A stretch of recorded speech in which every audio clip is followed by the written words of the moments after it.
السلام عليكم ورحمة الله وبركاته، ازيكم يا شباب؟ النهارده هاتكلم معاكم ازاي تتعامل مع الضغوط المالية. طبعًا اليومين دول كل الناس بتمر بضغوط مالية بسبب الأحداث الاقتصادية اللي بتمر بيها العالم كله. الضغوط المالية ممكن تكون مرهقة تأثر على حياتك اليومية وتخلي الدنيا معاك مش مضبوطة. بس في خبر كويس إن في كام طريقة كده أو كام تركاية لو اتعلمتهم هتعرف تتعامل مع الضغوط المالية بخطوات بسيطة.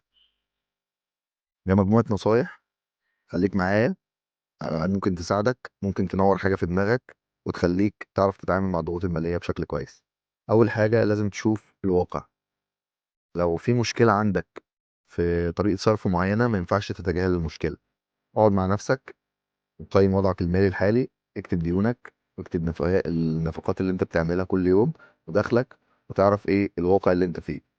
من هنا تبدأ تشوف المشكلة بشكل أوضح بحيث إن أنت تعرف تتعامل معاها.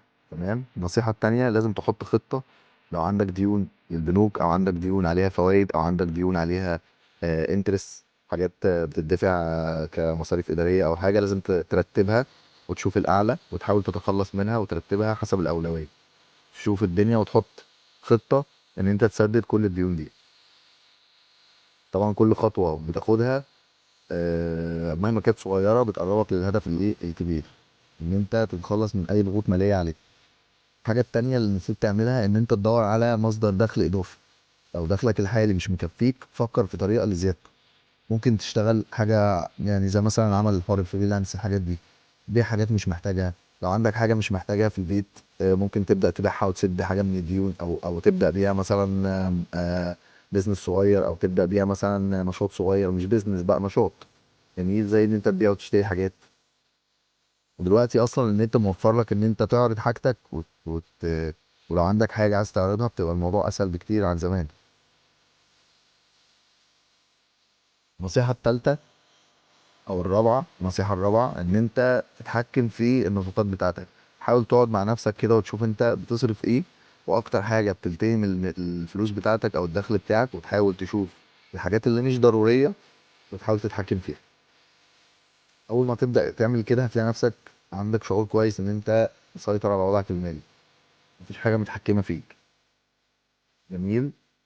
النصيحة الخامسة بقى ودي مهمة، إن أنت تركز في صحتك النفسية. لما بيبقى عليك ضغط مالي أو عليك ضغوط مالية بتلاقي نفسك صحتك النفسية وصحتك العقلية مش أحسن حاجة، فهتلاقي نفسك مش عارف تاخد وقت تفكر، أو بتفكر بطريقة مش واضحة، مش عارف تخلي الحاجة مظبطة.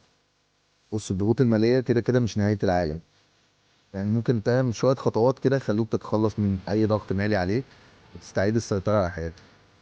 بس كل خطوة هتعملها أو كل حاجة هتعملها من الحاجات اللي احنا قلناها دي هتقربك خطوة للاستقرار المالي، وده طبعا هيخليك متحكم في أمورك المالية بشكل كبير حتى لو دخلك مش كبير أوي. أتمنى يكون الفيديو عجبك، ولو عجبكم الفيديو أتمنى منكم الاشتراك في القناة وتفعلوا زر الجرس وتعملوا لنا لايك للفيديو وشير لو سمحتوا، وشكرا.